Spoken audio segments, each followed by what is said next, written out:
Well, by the sound of the whistle, it's ThursdAGE After Dark.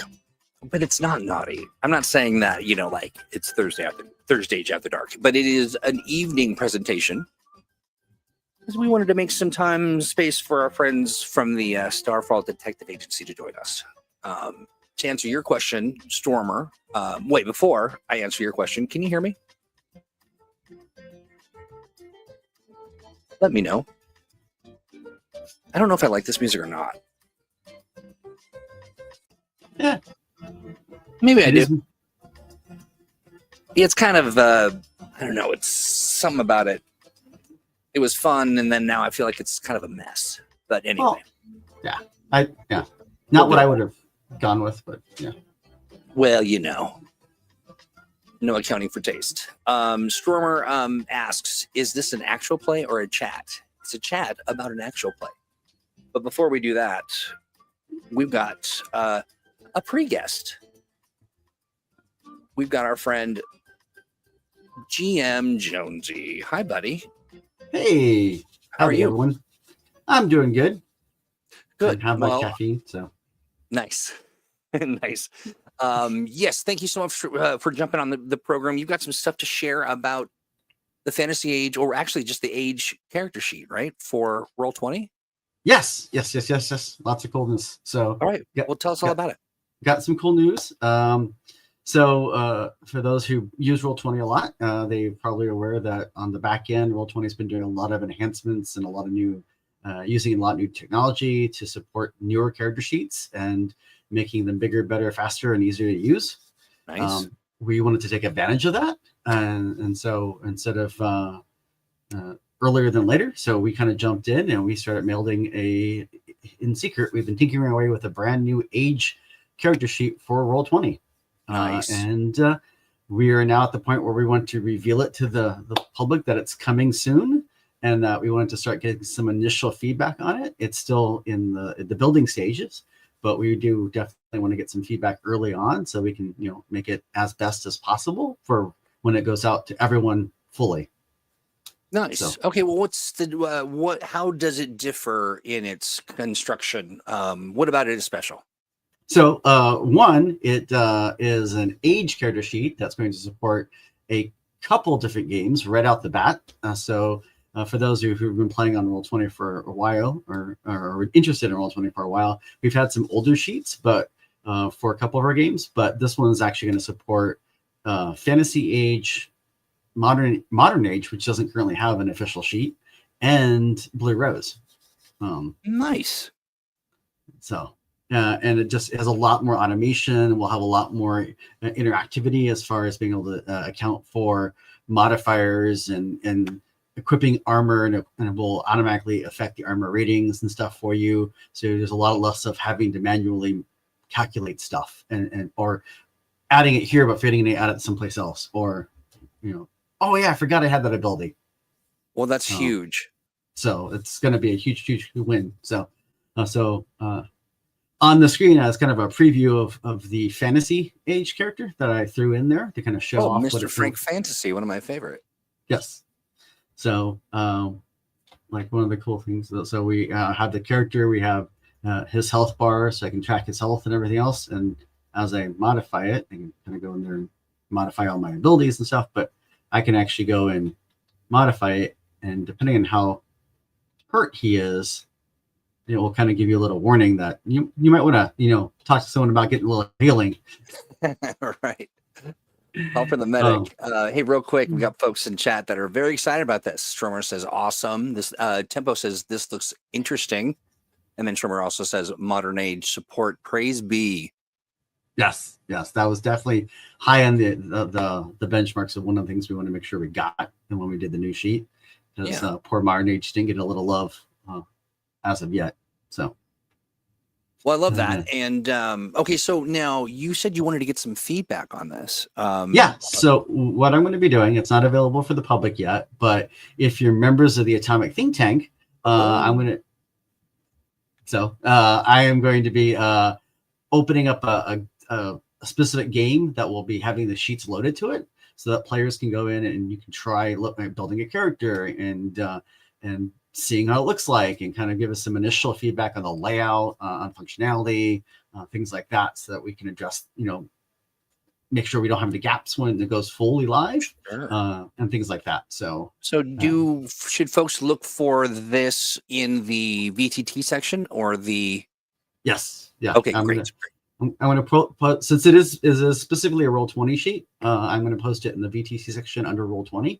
Yes. I'll probably cross post it in the main VTT section as well. But yeah, there'll be a link. There'll be and then in the on the game itself, we'll have a link to a Google form, so you can supply your feedback through a Google form.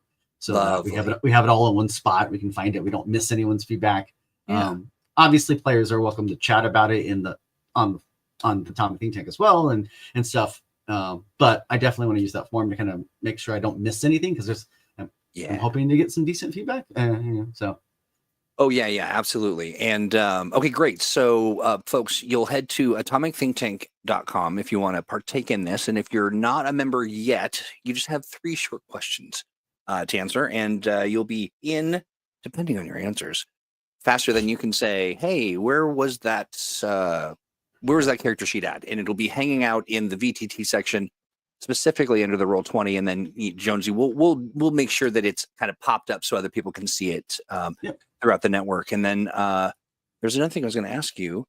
Oh, sometimes when we ask for feedback, we get a lot of it, and it's all wonderful, but sometimes the feedback isn't maybe as useful or as targeted, or as, sort of its scope might go a little beyond what kind of stuff are you looking for people to say or do or give you? Yeah. So the main feedback form is going to have a rating 1 to 5, about, and there's some specific questions about, like, where you're able to find the abilities and update the abilities. Okay. And did that make sense to you? Like, just general usability type questions. But I try to make it as simple, because I don't, people got other things to do, games to play. Right. So so I wanted to give them like a kind of a 1 through 5 rating, so they can say, yeah, I really liked it, or I really, I found that confusing. And there's a couple of sections for general feedback as well, but I was trying to really scope it, the questions to, and then we'll have future incarnations of this. Like, I might be asking for specific questions about, like, how the magic spells are loaded to the sheet and things like that. But the initial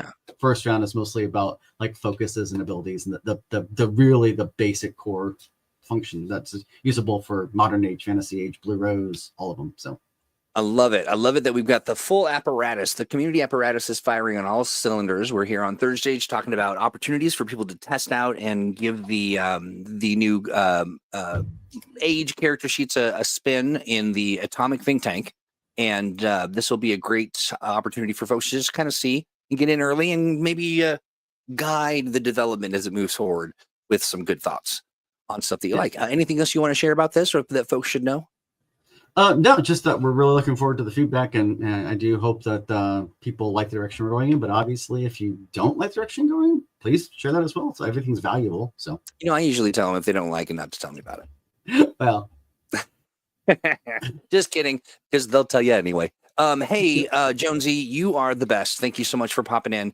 Again, folks, what you're going to want to do is head over to atomicthinktank.com and check out. Are those links up there now?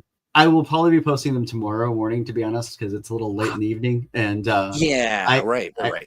I have to get to bed soonish, so to be honest, no worries. I got work early in the mornings, So look for that information to pop up tomorrow, and once it does, we'll do a big announcement so people can kind of anticipate hearing about it when it's on the think tank. Jonesy, thank you so much for stopping by. Oh, of course. And we'll thanks for having me. Excuse me, I'm just getting all choked up. These character sheets just mean so much to me. Sword Dad, yeah, he really moves me. Sword Daddy. So fantastic. We'll look forward to getting more updates, and there's some cool stuff coming down the pike we can't really talk about, but it's exciting. And so we'll have you back when we have more to talk about. Awesome. Thank you, my friend. Take care. You. Bye. So bye-bye. So now we've got you wouldn't imagine what it looks like backstage right now. We've got people moving around, costumes are being put on, we've got skin suits being hosed out. The whole thing is just it's absolutely wild. And whoa, so the music, geez.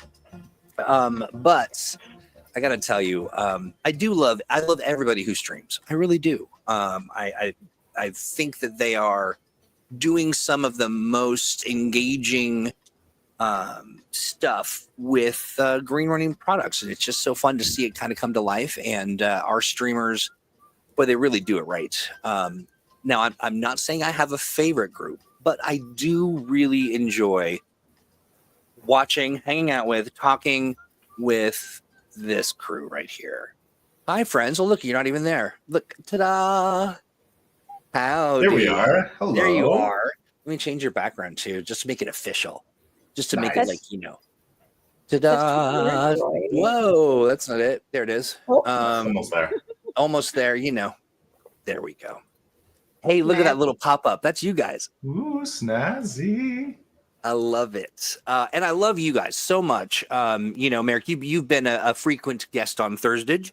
And this is our very first evening ThursdAGE. I keep saying ThursdAGE After Dark, and I'm getting messages saying, what does that mean? And it's like, not what are that. we doing, Troy? What doesn't it mean? But why don't we do this? Why don't you, while you need no introduction, why don't you introduce yourselves anyway, just for the record? Sure. Shall I go first? Yeah, sure. All right. My name is Meric Moir. My pronouns are he, him. We stream on Skyhammer Press on Twitch, coming soon to Moonbeam, and you can find all of our videos, our VODs on YouTube, also under Skyhammer Press. We have been doing this for 3 years now with this group, but this group with various other people, we've been playing, on podcasts and doing actual plays and one-shots for 7 years now. Started with the Massive Damage Adventures podcast, and then moved over to streaming, officially with our Hellbreakers Expanse game. That's right. Yeah. And that's where I got to know you folks. Jen, why don't you go next? Hi, I'm Jen. I'm here too. I've been here the whole time. I've been here the whole time. I come along on adventures, and it's just been really fun. We've been playing together for quite a while now. So that is awesome. So for 7 years thereabouts, you've been doing this with the entire group. Talk to me about sort of what are the characters you remember playing, or the things you remember most about the experiences you've had so far. So definitely, kind of our last big arc, which was Hellbreakers, was really, really fun, and it was a great way to kind of explore characters over. Was that a year and a half? Yeah, we did 2 years, 3 seasons. Yeah, and then in the end, my character got to marry Katie's character, so that was my highlight. I love that. It's a great segue to you, Katie, because I got to tell you, watching. So you folks were so gracious enough to get in and help support our backer kit campaign for the Transport Union edition of The Expanse. And I watched the actual play. First of all, very well done. But it was such a great way to kind of kick things off, and everyone was like, "Wait, what?" It was just such a great surprise. But Katie, tell me about you and what you've done and how long you've been sort of hanging out with this group. Well, I've known Jen for a long time, and a long time, and these two kind of adopted me and then taught me how to play these games. I didn't play them before, and then my husband Tyler plays with us as well, so I pulled him in, and it's been a lot of fun learning all these different systems, and I still need a lot of reminders of rules, but everybody's really nice about that, which I appreciate. And we'd be lost without Katie, because she's our official note taker. So when someone asks what happened last time, Katie knows what happens last time. Yeah, and I have notes right now. I love it. When we finished off Hellbreakers, we started doing a couple of one-shots, and of course, Jen ran us a Fallout 2D20 game, and Katie is currently running us a Supernatural game. Nice. Oh, and I have to take the notes for that one, and they're brutal. So are you both then you're GMing them? Yes. Fantastic. I love that. And now a little different than being a player. Yeah. Yep. Yeah. Yeah, exactly. It's funny. Meric does make it look pretty effortless, and then you're like, when you're in it, you're like, well, wait a minute, this is a lot. This is a lot of stuff. But that's super awesome. Tell me about your kind of GMing experience, if you don't mind getting into it. Sure. Kate, do you want me to start? Yeah. Sure. So we've been playing RPGs just like in general, Meric, for 18 years. 18 years. We'll go with that. And I'm notoriously bad for not preparing, not knowing rules, and not remembering anything. So my experience with jamming is usually I will make a one shot that is wild and goofy and does not follow any rules. And I will wing it on the fly. And I love it. A lot of rule of cool. So so I've DM'd or GM'd a couple games before, but this was my first one on the stream. I think. Yeah, I think it was your first one on the stream. Yeah, and so it definitely draws attention to different styles of GMing. You did the blank character sheet one in D&D on the podcast. Oh, that was on the podcast. That one was really fun. It was where nobody knew who they were, and I knew who everyone was. And it's you wake up in a dungeon and you don't know who you are. I and love you just that. have to try rolls and hope. If you're like, I'm going to try to cast a fireball, and I'd say, you don't, though. So that was on the podcast. But yeah, so my style is very chaotic, and it's nice to get to do kind of guest spots because we all have different styles. And so Katie's style is very different. Yeah, Katie, what's your style? So this would be my second time GMing. Nice. Yeah. Last time they got swag. This time I ran out of time, so nobody got swag. I'm very organized, and my notes have notes, and things are highlighted, and I have sticky tabs in everything. I love that. The only problem is you guys, when you don't do the things that I thought you were going to do. Always. And then I have to throw out my notes because they don't mean anything. I'm sorry. I'm going to have to hop off for just a second, Sure. Troy. Problem with, partners is I have a crying kid and no one to help with it. So no worries. Not a problem. Yeah. We'll see you when you get back. Not a problem. Awesome. Okay. So, Katie, talk to me about, so you share the lament of many a GM, which is if only the players would do the thing that they're supposed to, instead of going on the adventure, they make best friends with the tavern owner and the bartender, and then they decided they're going to stay in town and start sharecropping or something. It's just it's wild. But talk to me very specifically about what are you GMing for the group right now?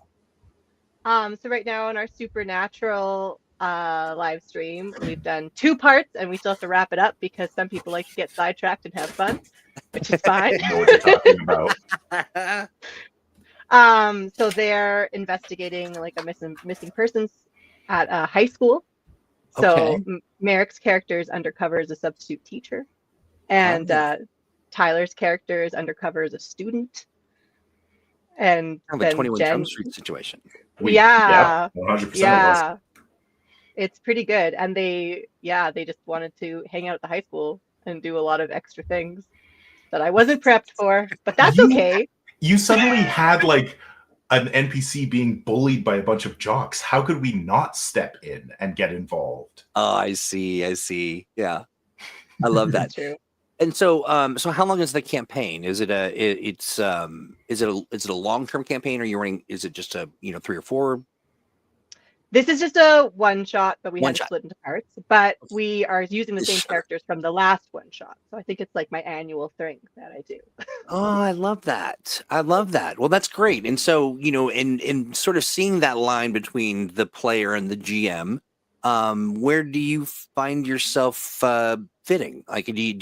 Are you feeling like you'll do more GMing moving forward? Are you thinking, that you enjoy your time as a player more? I mean, I think both is good. I think sometimes we've been a little mean to Meric when we didn't mean to. Jen and I made a fish farm in our Expanse campaign. See, that's exactly right. Yeah, sharecropping. Sharecropping, right? Yeah. I love it. But I like doing both. I think the only thing with GMing is it does take a lot of time. Yeah. and a lot of prep. And I'm very appreciative to Meric for all the work that he does. And I also feel like he must be a speed reader because the amount It's of page, remarkable. it's a lot. Yeah. Yeah, it really is. Yeah, you've got, like you were saying, you've got notes for your notes, and that's just in addition to the actual texts that, have other details and things. I love that. And so now, so you've retired the Expanse stream, and which is giving you time to kind of put some other things together. And so tell me all about this Starfall Detective Agency. What is this? What is this about? What was the genesis of it? What are we doing? Yeah, so we knew that we were coming to the end of our story in Hellbreakers. We had kind of this major villain that we built up, and then we did kind of this exploration into how he came to be who he was, and we revealed a whole bunch of like secrets of the setting that we had that we designed in the session 0. And so I saw the runway. I knew that we were ending. I was trying to figure out what we wanted to do next, and I figured, well, let's do a fantasy game. We talked about a couple of different options, and we decided to go with Fantasy Age 2nd Edition. We were really excited for it. Pull over like a lot of our audience and interest from The Expanse, and really get to play a campaign in this system that we had Fantasy Age 1st Edition for a very long time, but never like played it. Yeah. And the setting is a combination of two things. So when 1st Edition first came out, I was pitching some freelance work to the line manager at that time, which was Ian and is now Malcolm. Yeah. And I pitched 3 potential settings that I wanted to freelance on. And, there were like delays and discussions and so on. And it took a little bit longer than we were expecting. And one of them kind of just kept coming back in my brain. I was like, I want to do more with that. Yeah. Which I called Project Rockhopper until I came up with a name. And then the second part of that was really the session 0. I was like, okay, everybody, I've got this really cool setting. Here's my ideas. Like, what do you want to play in it? And almost immediately, I think, well, it was Tyler. Tyler said he wanted to play a detective. And then we just suddenly hardlined into noir, like detective agency. And we're like, this is going to be really cool because the setting combines fantasy with dieselpunk and a little bit of post-apocalyptic. And the timing came together very well because Malcolm, the line manager now of Fantasy Age, when I was chatting with him, he said, hey, we've got Technofantasy coming out soon. Would you like to see an early version of that? So I got to kind of weave that in to our setting building. So great. Yeah. And rave reviews for Technofantasy. We'll include a link to that in the show notes, but we'll also include a link because we played your one shot, or not your one shot, your session 0. Yeah. That was great. It was really fantastic. And so I took some notes here because there was a particular way that it was a jazzy, fill in the gaps for me while I look for the sort of a jazzy post-apocalyptic diesel punk pulp adventure. Yes, that's kind of where I'm going with it. I love that. So it's awesome. So help me when you say jazzy, what do you mean by that? Like, what's that? I mean, because definitely it's evocative, but yeah, right. A lot of jazz hands. Everyone's doing jazz hands as they walk down the street. No, I love the original sort of like main setting was very much kind of like a jazz steampunk fusion, and it evolved into more of a diesel punk industrial feel, where the Akazaria like nation that you can kind of see over on this part of the screen, they're kind of like inventive, jazzy, like find some really cool things and mix it all together. The nation that we'll actually be playing in is the Kingdom of Gazad, which is underneath Katie. But it's more industrialized and a little bit more urban fantasy. Okay. So, but our jazziness in it is really the tone that I want to set. I want it to be fun. I want it to be improvisational, and I want it to be like just positive. I Yeah. I don't want a downer. Sure. I see what you're saying. Yeah. I mean, Yeah. and that could be a tall order in a post-apocalyptic world, but I mean, that's but I get what you're saying though. I really do. You want to, it does, and I think that the techno fantasy really lends itself well to that sort of almost a Saturday morning cartoon kind of vibe. Yeah. Yeah. I dig that. And the idea, when I say post-apocalyptic, it's quite a few centuries in the past. The idea is, like a lot of fantasy settings, there was something before that broke, and so you can find it all throughout. But really, the focus is on the new nations and the new cultures that are building these super cool, amazing things now, and that's what we want to do. I love that. That sort of magic meets technology meets it just sort of opens up a bunch of avenues and venues and stuff. So the artwork, like this map behind you, it is just what's going on here. This is fantastic. Yeah, so that's actually I found a map generator online called Asgar's Fantasy Map Generator. Oh, cool. I've used it for a couple of campaigns, and you can go in and you can customize a lot of things. But it was definitely a great starting point. And then, I'd go in, I'd name things, I added cities. If it was rendered in color, then you'd be able to tell between the floating cities and the cities on the ground, cities in the mountains, and the cities on the oceans, which all have their own kind of like themes and things going on. So, cool. So that was going to be my next question was, did you name all these places? Where did all this stuff kind of come from? And this is just what you do, my friend. This is just brilliant. It's so great and so well put together. It's got that vibe. It's got all of the pieces. And then you've also got these characters here that keep popping up and down over here on the left or right, depending on how you're looking at it. The quick answer. I did do all of the naming. Some of them came out of the generator, and I'd modify them a little bit. Oh, yeah. For the art, Jen, why don't you discuss where we get our lovely character art from? Yeah. Since I've been talking for so long.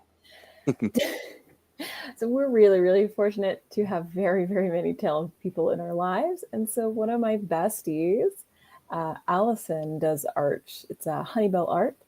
And so we commission her to do all of our character art pieces. And as Patrick often says, it's like she reaches into our little brains and pulls out exactly what we want. So she'll be like, give me a bit of a description. And we'll be like, okay, how about this? And she's like, okay, so I'm thinking this, and this. And how about this like sketch? And we're like, that's it. That's it. That's it. So yeah, the stuff she creates for us is incredible. Like just world-class art. She's so talented, and we get so excited every time because it helps us.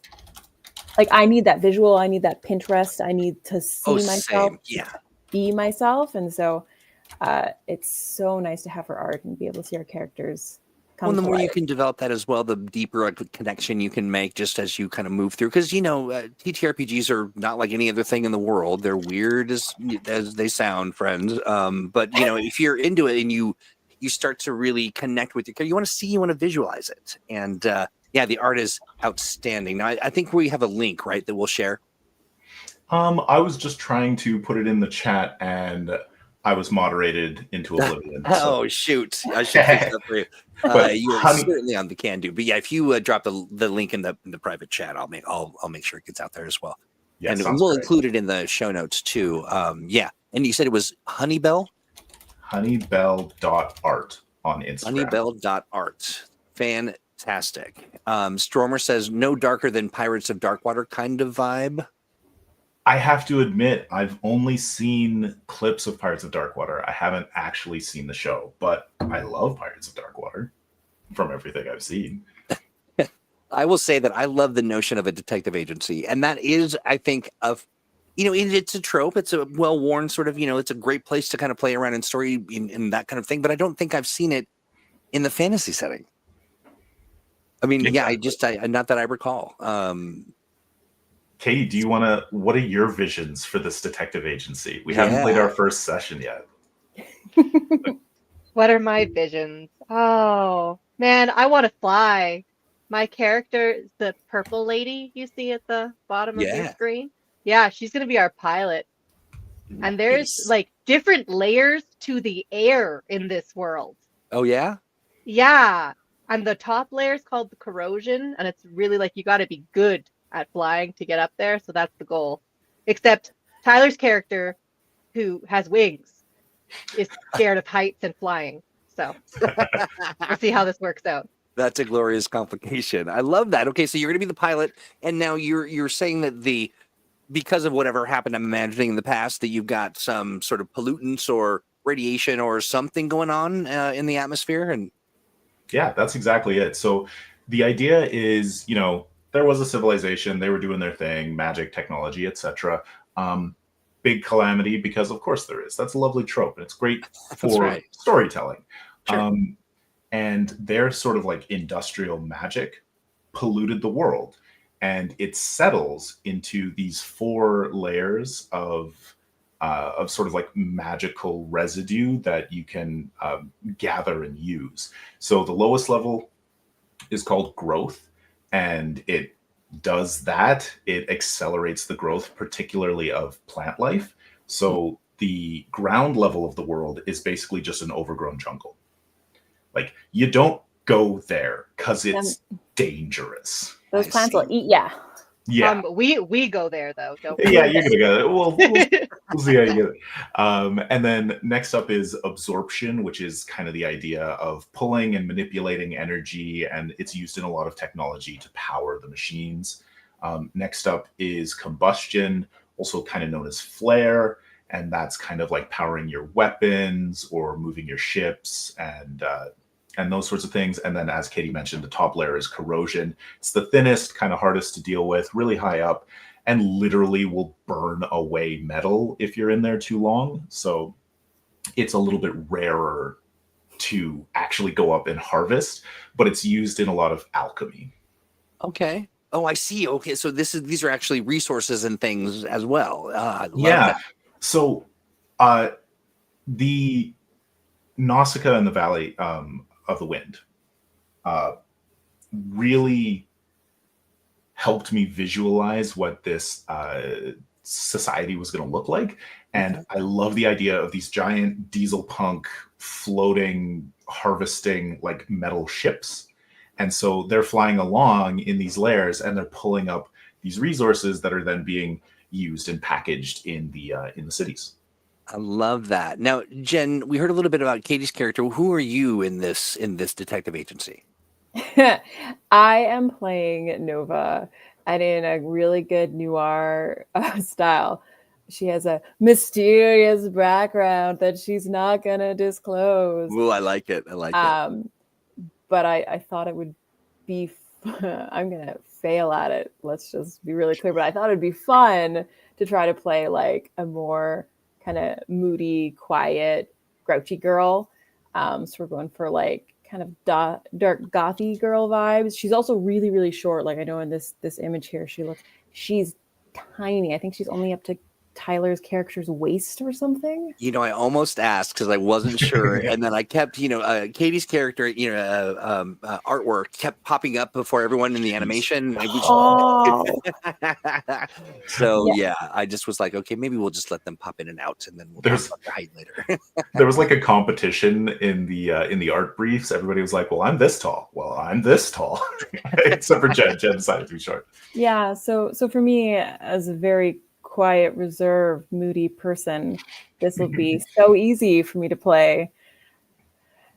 We'll see how I can do, but it'll be fun to try. Yeah, absolutely. Well, and it'll feel weird at first, and I bet you'll find. I mean, I know for certain you'll find your kind of your legs in that process, and get to know that character as she comes to life. So and Tyler is which one is Tyler in this lineup?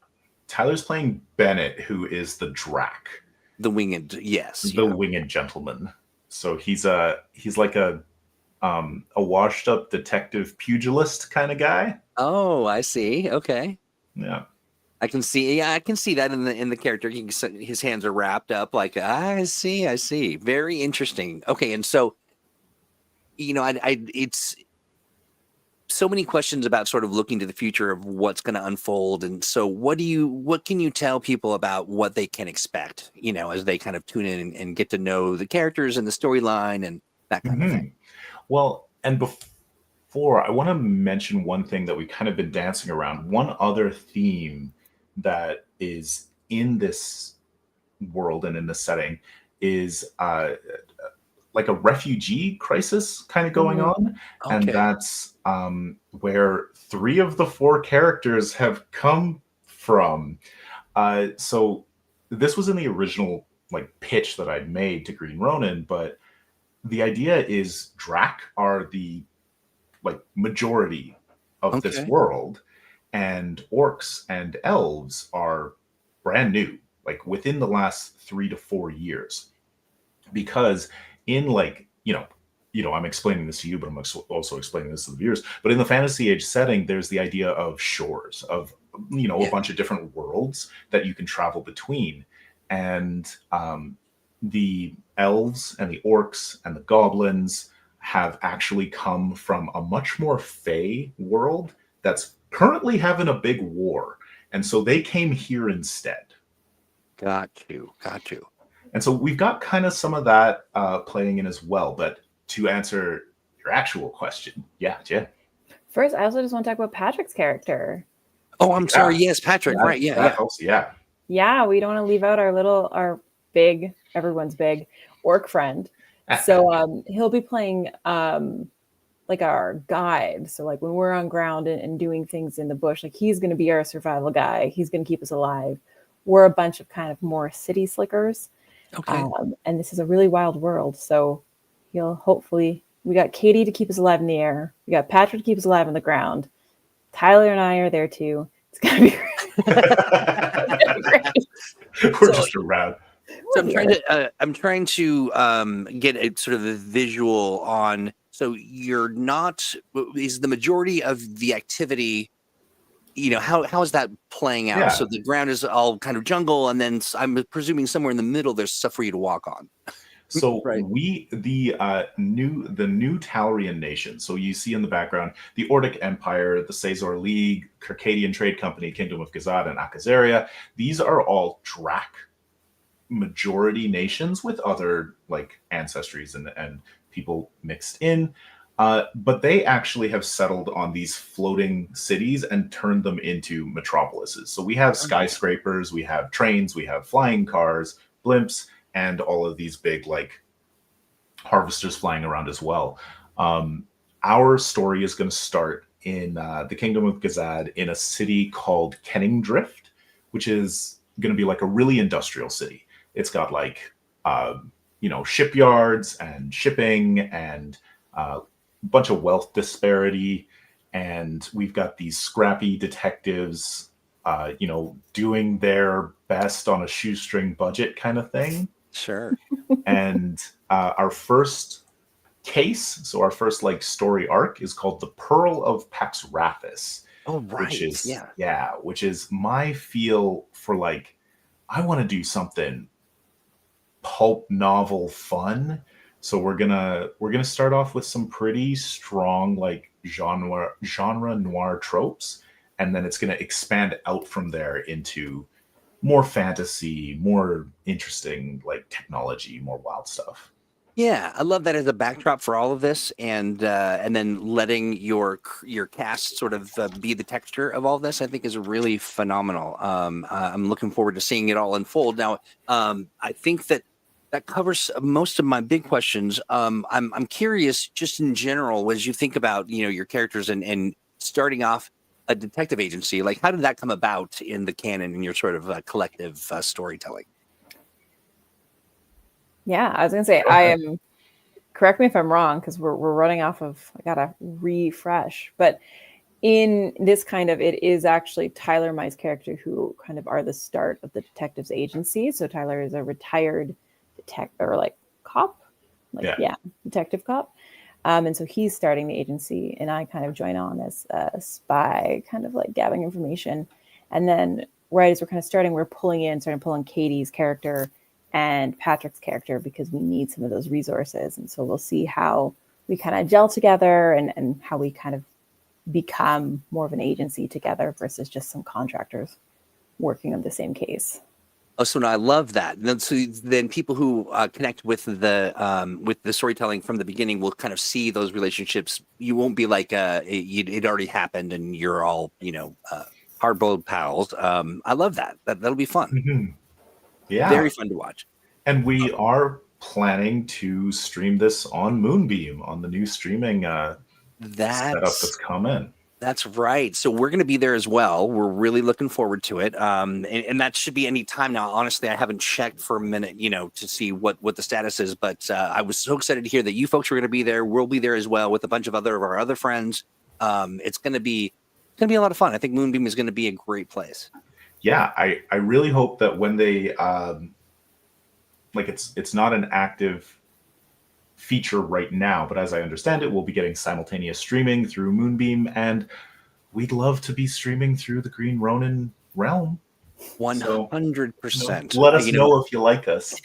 Yeah, friends, that is an absolutely 100% must do. And I love the whole concept of how they're breaking that stuff out. I really do love as well that being able to support your moderators and kind of split is it gems?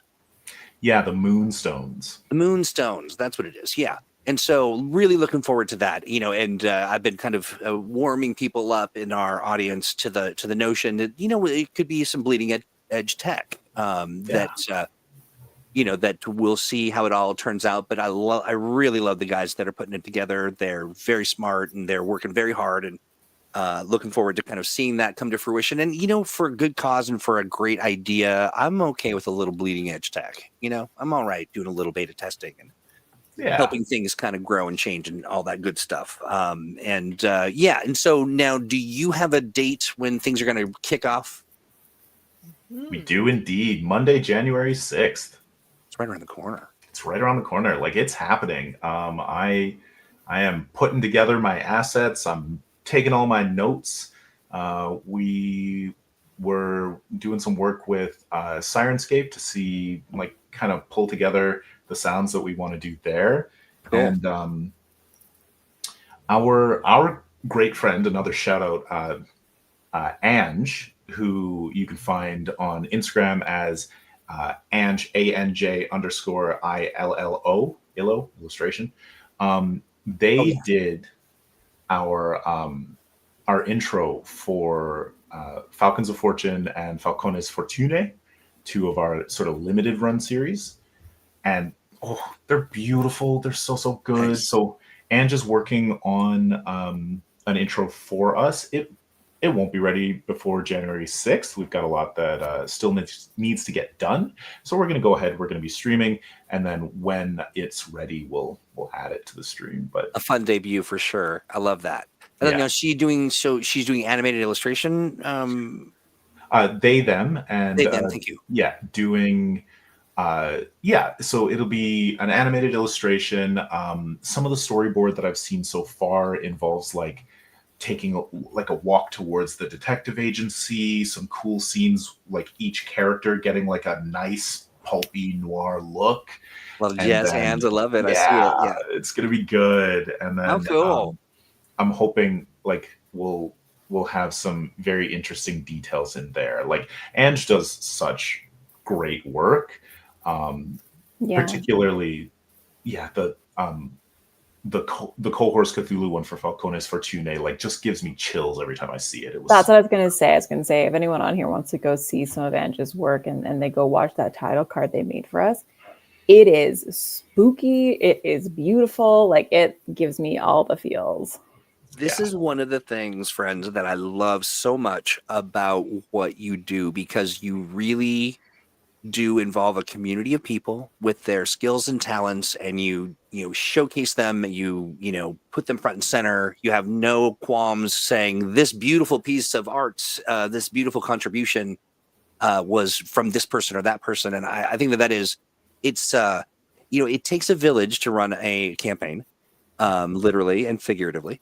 And and I think that is just it's one of my favorite parts about the whole TTRPG space is that when done right, everybody gets a piece of the opportunity to have some fun, and especially when you're live streaming. I mean, that's just a whole nother layer of complication, and you've got to really kind of put on the Ritz, if you will. Like you gotta perform, and that can be kind of difficult. But when you've got such great cast, art, you're getting your music ready. How many hours do you think you put into the preparation for this? Oh. Katie and I are like 0. How many years did Meric put into our 30 minutes? I put a lot of hours of prep into things. Yeah, I do. Yeah. I love really it. Do. And I also really like, as you're saying that, it brings me back to the people who show up to our live streams, like, and the people who can't show up to our live streams who go onto our YouTube and comment on every video. And it's just like, Phil. yeah, so like Phil and Malaloki and like, actually, Big Nate, which I'm sure you're very familiar with. Yeah, like love that the guy. Yeah, these people come out and they check out our stuff, and it's so appreciated. And I actually sent an invite to most of them, like the ones who had contributed to one of our questionnaires over the summer. I sent them an alpha test invite to Moonbeam earlier today. And on our latest video on the YouTube sort of channel, I said like, hey, if you want access to our Alpha Moonbeam thing, send an email to skyhammerkittens@gmail.com, and I'll send you a link, and you can get an invite. Lovely. I mean, that's it's all about that for sure. And I'm glad that we've got our friends in chat, Temp and Stormer, and talking about how they're looking forward to watching as well. Yeah, very fun. And so there was something else I was going to ask, and it totally left me. That's okay. I was just going to say it'll come back to you while I'm talking. Yeah. It's just like true, like really, it's just us. We get to play with our friends. Like I'm so thankful to get to play with like Katie and Tyler and Patrick, and Meric puts this all together for us. So it's just us. We get to hang out. We're just people who like to play games and are kind of goofy, and so it's really lovely when people want to come join us and be goofy too. But yeah, and it's real authentic, and it brings me now, and you were absolutely correct. I just had to wait until you started talking, then I remembered instantly. This Meric guy, the listening to Meric talk about, just rattle out the names of the cities and and all this stuff, and to know that he's put this world together, and with I'm imagining some input and some connection with you folks to kind of to keep the continuity, and that's just who he is as a person. Pretty tremendous, phenomenal GM. One of my faves to watch, and to I've actually, has it been twice that you've GM'd for me? I think. Yeah, we did the one shot for the one page adventure jam, and then we did the one shot at Gen Con. We did another one too. What did we do? I think we did another. Maybe that was the one shot. No, that wasn't the adventure jam. It was a different one. I'll remember, but it's always a delight, and I think too, part of what makes Meric such a phenomenal GM is the people that he's been able to play with. I mean, it's one thing to really want to GM, but to actually do it, and then to do it with a group so phenomenally reactive and engaged, and I mean, you are all in it to win it. Like you really are you're serious about your fun. They're really good players. We joke a lot about how they go off on tangents or do silly things, and that's the fun. I'm having fun too. Like absolutely, yeah. It is some of my favorite moments to watch. Is when you're just like, what? I love it. It's just the best. It's absolutely the best. Listen, thank you so much for stopping by and hanging out and telling us more about the Starfall Detective Agency. Looking forward to following, looking forward to, figuring out how the Moonbeam thing will work out and how we'll do all of these universes or whatever that works. But even without it, you folks are in my universe forever. I love what you do. You're so good to green running. You're so great with the material, so great that you even contribute to the material that gets published, and it's just it's a really fantastic thing to watch, and I really do appreciate it. Yeah, I mean, I'm gonna come back around to the kudos and the love, but talking about contributing good things, if people check out the Trades of the Expanse, Traders and Smugglers, there's an NPC from our campaign who made it into that book. Now explain. I love this. So one of our kind of like secret villains in Hellbreakers was Tyler's character's cousin.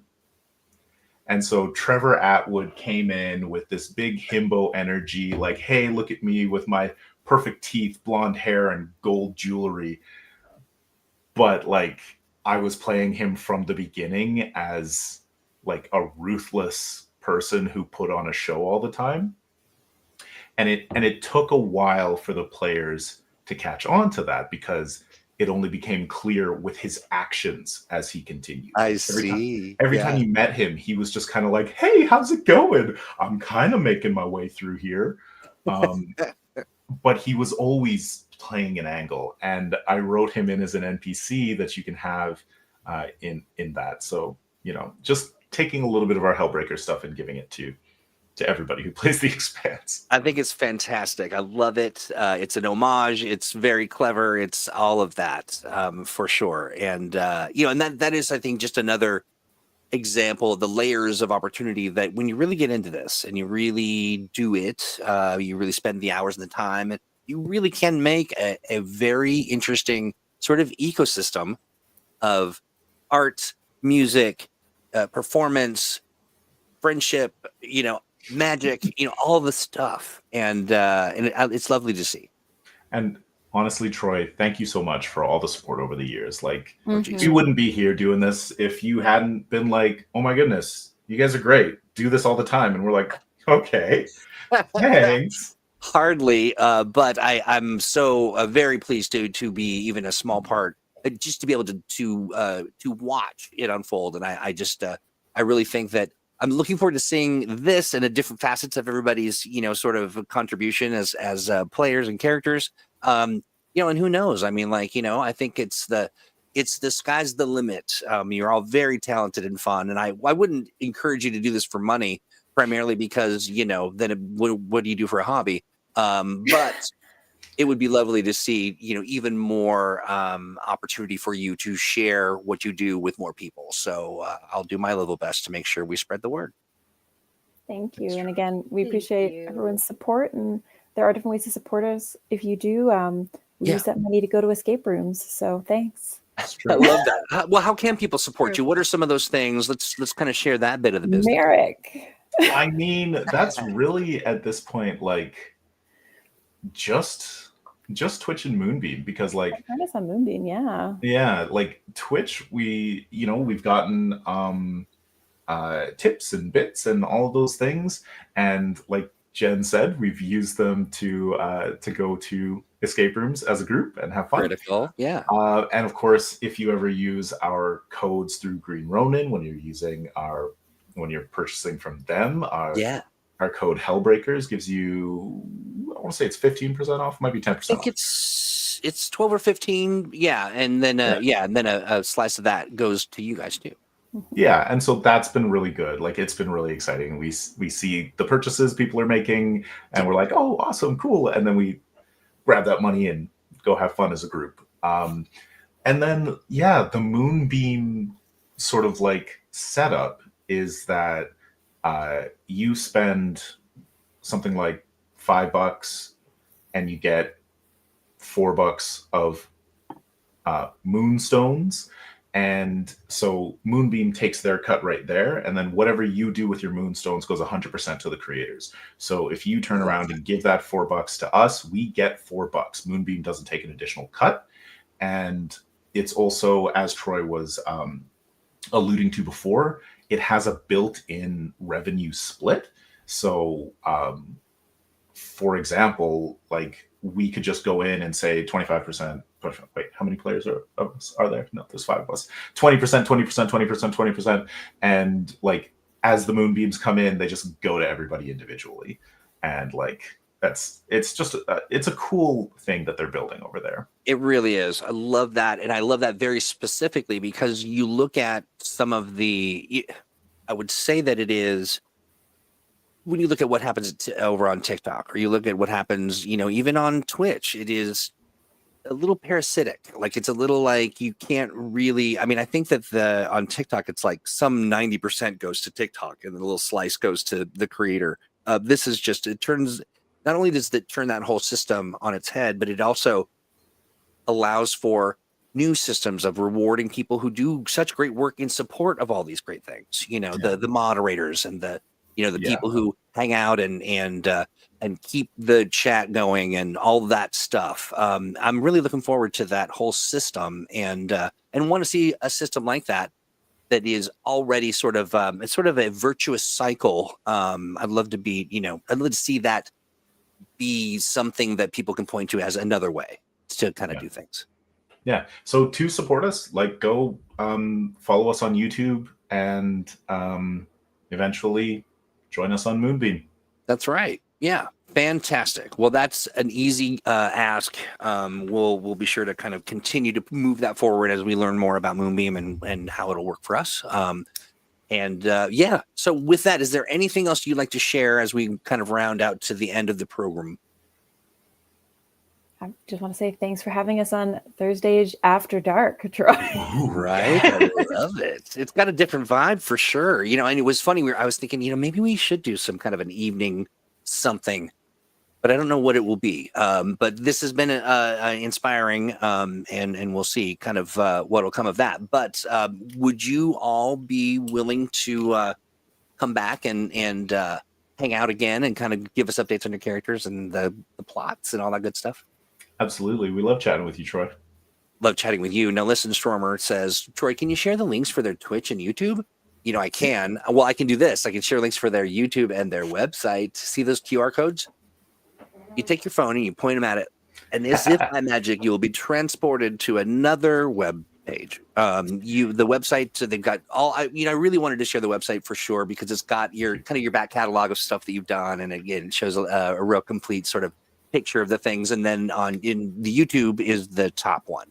You'll be able to check out all their stuff. So Stormer, do me a favor, since you're so we're doing it live, would you check that QR code and tell me if it works, and then I might as well for good measure drop it in the chat. It will also be in the show notes, just in case you're watching on your phone. Yeah. Right. That's exactly what I was thinking. Like maybe they're actually on the phone. We tried to make it easy when we rebranded after Massive Damage Adventures. That the website is www.skyhammerpress.com, and the YouTube is Skyhammer Press, and the Twitch is Skyhammer Press. So it is indeed, and I'm gonna just at least drop that YouTube link, which of course is the mangled. The long, lengthy. You can actually just do youtube.com/@SkyhammerPress. I'm going to do that. That works for us. Yeah. So, hey, friends, that are watching, whether you're watching it live or on demand. Now, I know you, friends, Stormer and Tempo, and of course, our guests are all following us on YouTube and the Facebooks and all that good stuff. But make sure, it's a weird statistical weirdness that most of our return folks, people that come regularly to YouTube to hang out and watch us, aren't subscribed. It's wild. It's wild, I tell you. So if that's you, stop the madness. Just give us the thumbs up, tickle the bell, do all the things, and that also over on Facebook. Make sure you are liking, subscribing, and all that good stuff. And also, it's the Christmas season, it's the holiday season, the season of giving. Send a link to a friend. Send a link to your mom. I bet she would love this very episode of Thursday. She'll just be like, I really love this stuff. And, a new fan in the making. Every Christmas card, just throw a QR code right in there. Jen, that's brilliant. That is absolutely brilliant. That's not asking too much from people just watching us on YouTube, I don't think. I mean, come on, all the work that we do. But all jokes aside, no, actually, I'm not joking about that now. I really demand that you send out QR codes to all your family in the holiday card. Replace the photo with just the QR code. I think they'll really gotta subscribe to Get Gravy After Dark. And that does remind me, I have a couple more things I want to share. We've got some presents coming. We're going to share them with people. We've got all kinds, some stuff I can't talk about, but I can say we've got the Adventure Gravy Engine.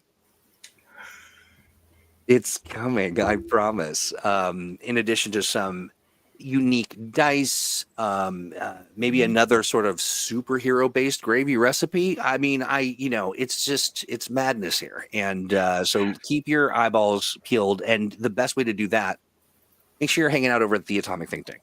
That is our place where all the hubs have come together and the brainstormings are happening. There's so much happening that we had to create a whole new program called What's in the Tank that we do every Monday.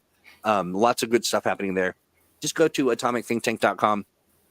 If you're not already a member, you just have to answer 3 simple questions. Very simple, very easy. And based on your answers, you can, be invited to be a part of it. It's really simple. We just like to make sure, we're all starting from the same understanding. And then it's just like, this is a different place. This is a fun place. This is a place for contributions and we don't want any of the outside world to sneak into this little walled garden that everyone's invited to. But, we just want to keep it. We want to keep it fun. We want to keep it fresh. We want to keep it jazzy, I think is what I'm looking for. Yeah. All right. So that, I think, is that, my friends. Again, thank you 3 for joining us. Give my best to the other cast members who couldn't be here. Would love to catch up with them later.